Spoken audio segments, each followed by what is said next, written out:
Okay, thanks, Jim. Okay, well, Katherine is a clinical herbalist working on the community level to teach people about medicinal plants around them and how to safely use them. She has been a herbalist since 2010 and has been teaching community level classes since 2011. So with that, I'd like to introduce Katherine Gekas. Hi, everyone. I just heads up, but I've screen shared about 3 times, so we'll see how this goes. Host disabled participant screen sharing. Okay, so the host needs to enable participant screen sharing. Uh, I'm pretty sure I'm not the host. No, I need to do that.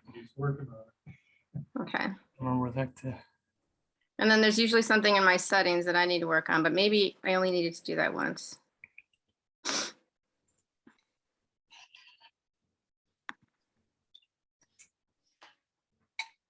Sorry, I'm not a professional at this. Yeah, me neither. So this might, everybody be patient, keep eating breakfast.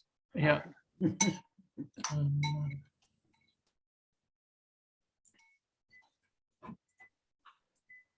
Where is that setting?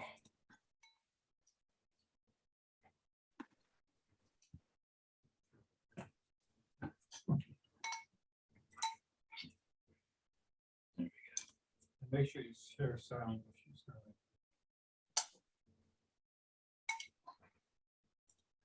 All right, Katherine, want to try again?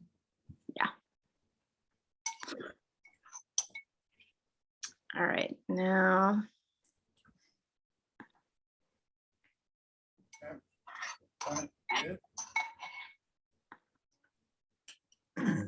There we go. There we go. Can you guys see it? Yep. Yes. Yay. All right. So I decided to give you guys like a virtual plant walk, which is, I usually do plant walks in the spring and the summer and the fall. And because it's really not a plant walk, you're going to see plants from all different ecosystems. And I tried not to inundate you with too many plants. So there's going to be about a dozen plants, and I'm just going to talk about them like I would on a plant walk. And then maybe I'll look at my notes to see what I forgot. So the objective of this presentation is just to kind of give you an idea about a handful of plants that are out there, but just kind of give you an idea of about how many medicinal plants are just surrounding us every day. Like, it's kind of amazing. All right, we're starting with mullein. It's a weed. I'm pretty sure it's not indigenous to this area, but it came in with the settlers. I'm not a botanist, so sometimes I make mistakes about stuff like that, but I'm pretty sure this is an introduced plant. And it grows in like hot, dry, kind of disturbed areas. Like I see it a lot along railroad tracks. And if you were to do research on this in terms of herbal medicine, what you'd find is the leaves are used for respiratory issues. So it's a good respiratory herb. And the flowers are used for ear infections. And what you won't find in most research is that the root is also used. And I've ended up using the root more often, and it's for urinary issues, and it can help also with prostate issues. So it's this is an example of a plant. Oh, and it's also a mild painkiller. I did some research on it, and there's a mild narcotic in it. So, and I've met an herbalist who uses it for back pain as well. So this is a perfect example of a plant that is a weed that people know some things about. You can do some research on it, but it's also an example of learning from other herbalists. Like herbalists just chat with each other and learn of all the other uses that have been passed down word of mouth through other herbalists, and that never make the literature. They never make the books. So it's an interesting plant. There's also something about so it's a biennial, which means that it's a rosette the first year, and then it shoots up, like that stalk shoots up on the second year. And I can never remember, but there's some layer of leaves in there that give you really bad dreams. So heads up if you start experimenting on your own. This is Solomon seal. You guys might recognize this one as well. And I think you will recognize most of these plants if you take walks around here. This is a garden variety of Solomon seal. It's the root that's the medicine. And this is one that the Abenaki, who have lived here for, millennia, used as well, or use as well. I actually haven't talked to any Abenaki or Abenaki medicine person, so I don't know what people are currently using, but for sure, Western herbalists use this for ligament healing. So I've used it for ligament healing, the root, or the rhizome. This is violet. You guys might recognize this. And I'm just gonna, I don't know if you can see my arrow, but this is dandelion in the middle of it. And I wasn't really thinking about talking about dandelion, but dandelion is such an important herb, even though can't see the flower, it's not a great example. The leaf, the flower, the root is all used. The leaf is usually used as a diuretic for kidney health, and then the root is used for liver clearing and bile production. So so even though this isn't about dandelion, there's a dandelion there, and dandelion's really important medicinally. So violet is the feature plant here, and you can make a purple syrup out of the flower. It doesn't really have much of a flavor, so I don't really make syrups out of this too much. And the leaf is used as medicine to help clear the lymph. So it's a gentle lymph mover for the springtime. So it helps in like a spring tonic, if you were to make a spring tonic.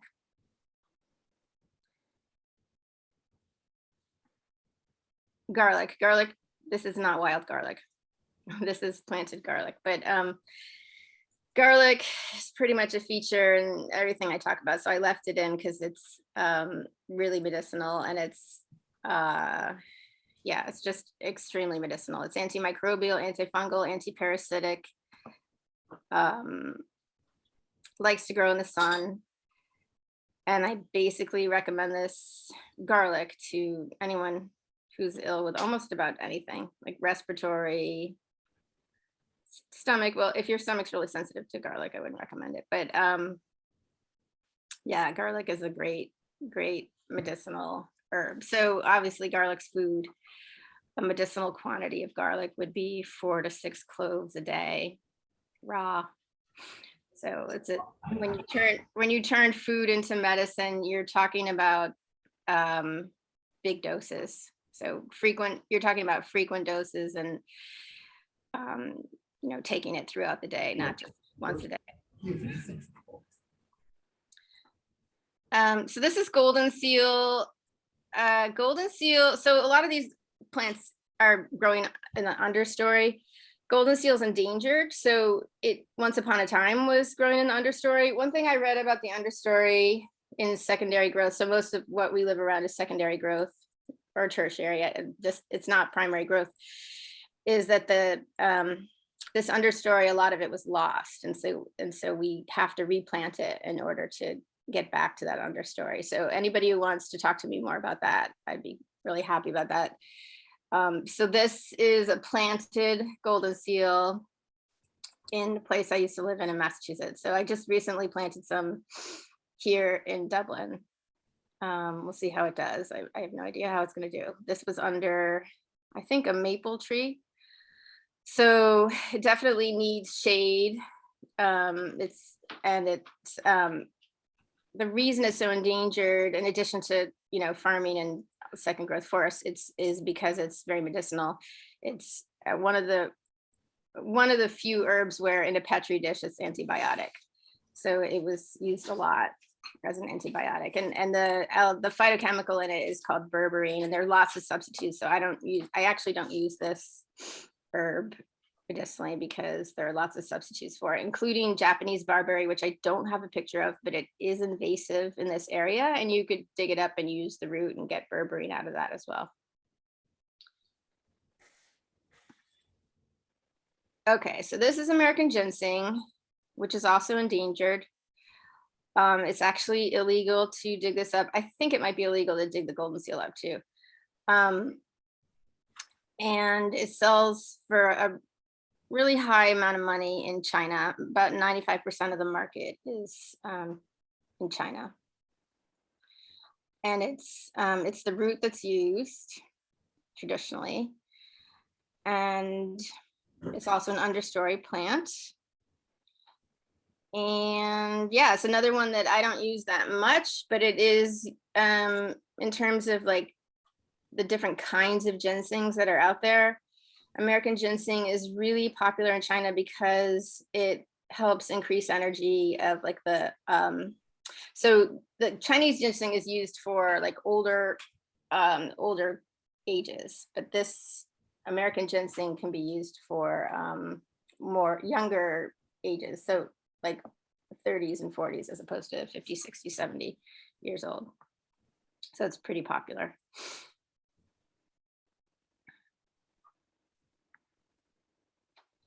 Why is this spirula? So I haven't used this a ton, and it's pretty abundant in the woods right here in Dublin. And it was abundant where I lived in Massachusetts as well. I noticed it growing in abundance actually. And towards the end of the 1700s, a ton of this was shipped out to England for treating syphilis. And when I thought, okay, well, syphilis is kind of related to Lyme disease, if you were to dive into that, which I have at workshops. So I had this theory that this would help with Lyme disease. And I took a class with a botanist a few years ago, and he kind of laughed at me because everything in the end of the 1700s was used for syphilis with no clinical studies. So so that kind of shot that theory. But I did have Lyme disease a few years ago, almost 3 now. And I did use a lot of this herb in my formulas, and I do think it was helpful. And when I chew on this root, so it's the root that's used, and or the root that I use. I think Beneke used the leaves also. And when I chew on it, I do have a lot of energy. It's related, it's in the ginseng family. So I think this is an underused herb that could be studied more. That the herbs, the wild herbs on the East Coast aren't as well studied as the herbs towards the west of the country. What I've been told by PhD botanists is that it's because when settlers first came over, they came with their own plants and taught the Native Americans about their plants, but didn't really think about how the Native Americans might have a ton of knowledge also. You know, having heard that story, I've also been to Shaker villages, and I've seen that the Shakers preserved a lot of herbal knowledge. So it's an interesting lens to just think about how maybe the East Coast herbs aren't as well known because a lot of that knowledge was lost. But again, when I studied under that one botanist, he assured us that a lot of these plants that are in this part of the world are also in Scandinavia. And so we do have a lot of knowledge about these plants because Scandinavian botanists have preserved a lot of knowledge. So this is elder. Elder is absolutely trending right now. This is the flower. Elderflower can spike a fever, which is good for when you want to break a fever. You want to spike it and kill off the virus and get better quickly. So elderflower can help with that. Elderberry is really what's trending. Elderberry is sold in syrups, and it prevents viral replication. It can help prevent viral replication. So it's popular for obvious reasons right now. What else do I want to say? So if you run to the store and get yourself some elderberry syrup, one thing that herbalists kind of discuss ad nauseum is whether or not you should take elderberry syrup while you're sick in bed. Like elderflower, yes, you should, because it spikes your fever and it can help you recover quickly. But elderberry stimulates your immune system, and sometimes you don't need to stimulate your immune system anymore once you're in bed because your immune system's working as hard as it can. And so you stop taking things that stimulate your immune system and just take things that are nurturing and like hydrating. So chicken broth, a little ginger tea with lemon and honey, a few things that might spike your fever just to break it, but you don't take things that are really stimulating to your immune system because that could overwork it. So that's just kind of a PSA for you guys. Having said that, there's bone set. Bone set, I rarely take this. It tastes really bad. I only would take it if I were lying in bed with the flu or something else. And it's very bitter, but it is specific to the flu. And I was told by another herbalist that it helps make T cells in the bone marrow. It helps the bone marrow make T cells, which if you've been reading anything lately, T cells are really important for fighting viruses. So it grows on beaver dams. If any of you guys know me, I've done a couple of beaver dam walks, and the elder, the flower before that, also grows on beaver dams, the plant before that. So I'm a big fan of beaver dams for finding herbal medicine. It's pretty cool.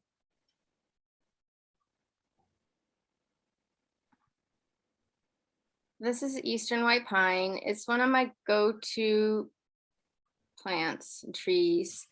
The needles are very high in vitamin C. It's antimicrobial. The resin, the Abenaki use the resin in a salve. So it's a very healing, the resin is there to protect the tree from everything that could attack it and infect it. And so we kind of use the resin the same way the tree uses the resin, is to protect open wounds. The pollen in the spring is, it can increase testosterone. So just breathing in the air can increase testosterone in the spring.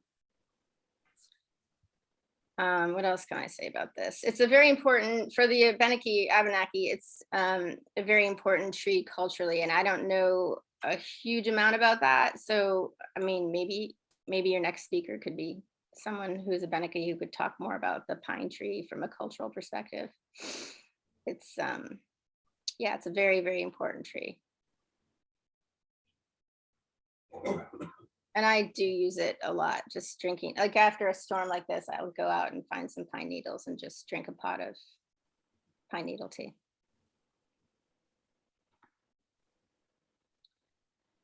This is another one that I found. So the reason I keep talking about Abenaki uses is, well, because this is their traditional land, but also I've been looking at the ethnobotany of this whole region. And so I don't know, it's exciting to hear that these plants have been used for just forever, really. So wild cherry, it's the inner bark that is medicinal. And I kind of use the phrase wild cherry interchangeably with black cherry, choke cherry. There's all these different kinds of cherries, but the inner bark can be used for many of them. So I kind of just call everything wild cherry. And wild cherry is a traditional tea for sore throats and coughs. And it's also kind of the reason why a lot of our cough medicines and throat lozenges are cherry flavored, because we traditionally used this inner bark as medicine. The other thing I can say, just in case you guys start going out and foraging, is that you would only use this for about 2 weeks and then you'd stop, because it has effects, it thins the mitochondria, and it does things to your body that you don't want to do to your body long term.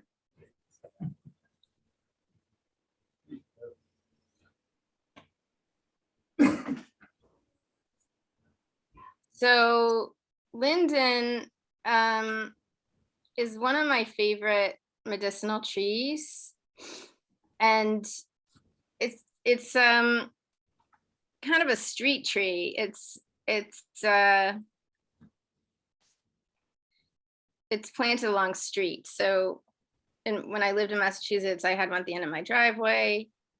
Here I've seen them in Peterborough at the entryway of the Nature's Green Grocer, and I've seen them in Keene. Oh, like on a street near the YMCA. It's a really calming plant. So the flowers, so these flowers that you see in the picture are used in these bracts, and then also the leaves are used. And it's also very moistening. So it's a nice plant to put in. It's hydrating. And what else can I say about it? It lowers blood pressure. So it's so calming that it lowers blood pressure. And I have read that if you use too much of it, that it could weaken your heart. So again, I've talked to herbalists about this, and none of them really believe that, but I actually do believe it, because I used to drink a ton of this. And I think with most any kind of food or herb, everything in moderation. So when you start to get into like a quart a day or 2 quarts a day, that's not moderate. And so you can have a strong effect. It can have a strong effect. But it is a great plant, and it helps with a lot of things. Certainly calming. It's a very calming plant and lowers blood pressure and helps with digestion. So that's it. That's kind of like a basic intro to what's out there. And if you're interested in pursuing herbs more deeply, I've given you 3 books here and a few different schools that I think at least 2 of them are online at this point. And I can leave that up, or I'm going to flash to the next slide. And then if you guys want me to put that other one up, I can put it back up. This is my contact information. And for those of you who don't know, I'm teaching 1 free class a month on Zoom right now. And then in the spring, it'll go back into in person. So it'll be outside in my yard talking about something. And then I teach 1 free class, not free, 1 paid class sliding scale, $5 to $40 at the Dublin Community Center. And that's the 2nd Tuesday of every month. So I'll be teaching whatever that 2nd Tuesday is in February about the nervous system. So, any questions? Yep. Questions? Say, Catherine, how do you begin in this field? Before I answer that question, should I stop sharing, or you guys want to see this screen longer? Yeah, why don't you stop sharing, and then could you share the slides with us? Is that something you can email to me, Catherine? This is Greg. Yeah, I'm not sure who Greg is. I don't know if I can see you, Greg. Hold on, let me Yeah, see. actually, you can't see me. I'm on the other side. But you sent the email to Jim and myself the other day, or you can just send it to Jim. So I can just You can forward it to me. I can yeah, forward it or on. hit reply all. Yeah, what I can do, yes, is the answer. So Okay, all right, fantastic. Thank you. yeah. All right. Want to ask that question again, Dale, or? Sorry. Yeah, it's just a question, how you got started in this business? So it's pretty random. This is kind of a funny answer, and I think it's really the true answer. We had these crazy dogs, and I was the one who ended up walking them for various reasons. And I just wanted to know more about the plants around me. I mean, that's kind of how I ended up getting into it and how I got deeper into it. But honestly, I've always been into plants. I've always been into herbs. I remember middle school, I wrote a report on medicinal herbs used in the colonial times. So it's not really about the dogs. I've just always been interested in plants as medicine.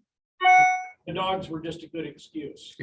Absolutely. Yeah, I needed to jump out of what I was doing and jump into something else, and it was good timing. I used to do climate work and try to mitigate climate emissions, and I've stopped trying. If you come on one of my walks, you see that I haven't stopped trying, but anyway, I'll just be cynical in this moment. Any other questions? Peg? Yeah, how do you determine how to use these different plants? If it's a dandelion root, for instance, how do you figure out how to use it? How to create whatever? Right. Well, I'm a clinical herbalist, so I have training in it. That's the simple answer is I've studied for 5 years and I've studied for another 5 or 6, gone to conferences, talked to herbalists, just study. Yeah. So, and practice, read case studies, there's medical case studies out there. You can't call them medical so much, but they are. So that's the short answer. Certainly, there are herbs out there that are called tonics that are more classified as food, and all herbs are classified as food, really.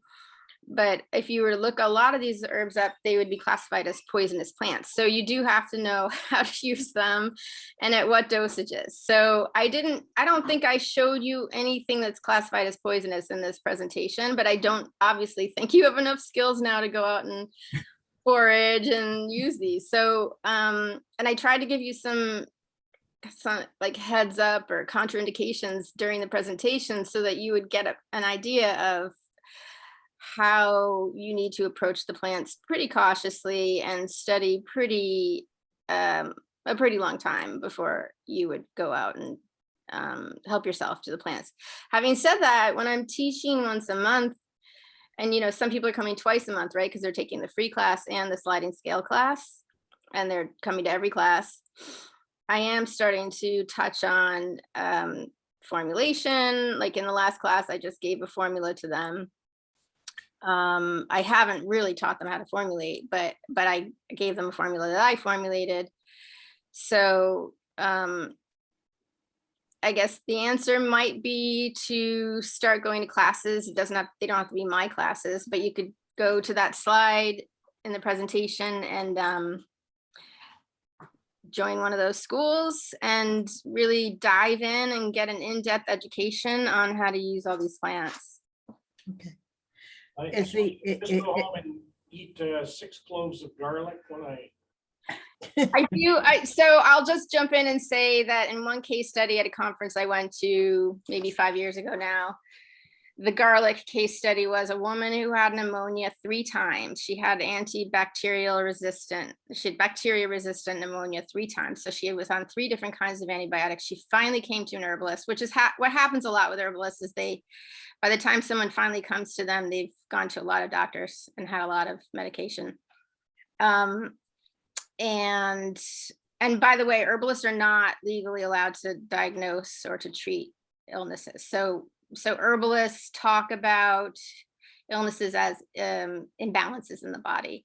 But anyway, so this woman came, and the herbalist who was giving the presentation is a very experienced clinical herbalist, and he told her to take garlic 4 to 6 times a day. And 5 days later, she was better, and she didn't get pneumonia again. So garlic is powerful, is the upshot.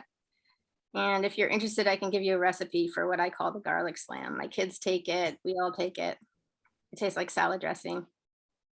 And someone's nodding their head, so I'll give it to you. It's 1 clove of garlic, juice of half to a whole lemon, a blob of raw honey. And raw is significant because raw honey is medicinal. It has enzymes that help your immune system. A dash of hot pepper. If you can't handle hot pepper, put some ginger in, or a couple dashes, whatever you can handle. And then warm water, and you put it all in a glass and you stir it up, and then you slam it, because the garlic, if it's not suspended, it's all at the bottom, and then you have to eat it, and then it hurts your stomach. So stir it all up so it's all suspended, and then slam it. And it's basically you're drinking like a warm salad dressing. It's really gross. And and you could do this 4 times a day and just see what happens. I mean, start with 1, because who wants to do this 4 times a day if you don't have to? And who wants to be that lonely? Right? But when you're that sick, you're that lonely anyway. So you might as well just try it. That's true. Questions? Yeah. Go out walking and in the woods. Yeah.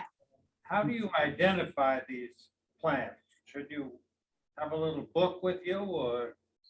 take pictures? Yeah, so, it's interesting. I know the plants. And so sometimes I have a hard time teaching people how to identify because I'm not a botanist and I don't say, oh, these are alternate leaves. And you notice like the purple at the joint of each stem. And like there are certain things that botanists or naturalists will do to help people identify. And so on my herb walks, I find that I'm not the best instructor for helping people identify plants. And there are people out there who are, like if you go to the Harris Center, you're going to find them. But you do have to look for definite features about the plant, right? You yes, use a book like the Newcomb's Guide. There's also apps out there, but sometimes the apps get it wrong and you don't really want to get it wrong when you're out there. Especially like someone asked me a question, do you think you would ever mistake water hemlock with elderflower? And I was like, no. I mean, if I thought this, and this I've said before in talks, if I thought I would mistake water hemlock for elderflower, I wouldn't forage, because water hemlock will kill you within 24 or 48 hours. And you don't want to mistake water hemlock and elder. You know what I'm saying? Like, so, I mean, one thing in my talks that I'll talk about, so I'm glad you asked, is if you aren't confident about IDing the plants for whatever reason, mainly because you don't have experience with it, right? Just plant the plants, figure out, like elder, like I said, it grows on beaver dams. It likes to grow along streams. So if you have like a little wet spot in your, and it also likes sun. So if you have a little wet spot on your property where you can plant an elder, then plant it and then label it and watch it grow and then harvest from that plant. And that would also be my climate change plug, right? Plant more plants, just plant plants. All right, anything else? Yeah, Catherine, are there any, do you run up any legal or I'm not sure, sorry, regulatory type things in your work or? Definitely the FDA is paying attention to herbalists. Any herbalist or any herbal product that claims to fix you or cure you in any way or any specific disease, you'll get shut down. And all herbalists have heard stories of other herbalists being shut down for that, for making claims that you're not legally allowed to make. And as herbalists, I think, there's like this renaissance happening. And I think some herbal companies and herbalists who are small and are growing are better than others at complying with production standards and things like that. So for sure, the FDA, if you start to get really big and you're not in compliance with the quality control and production, you could get shut down. So I haven't gone that route. I just like teaching people about the plants and about the medicines, and then I give them links to where they can buy the plants. But yeah, it's kind of a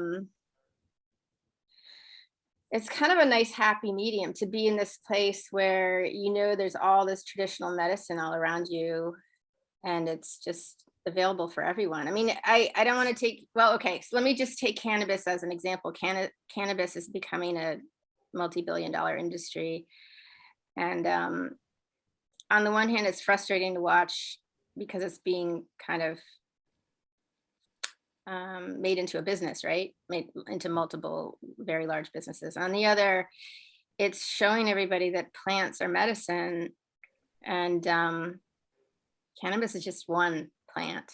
And the receptors that we have in our body for cannabis, which are called endocannabinoids, those receptors were there before the cannabis plant evolved. They were there for conifers and Asteraceae. So they were there before cannabis. So the receptors in our body were there for other plants,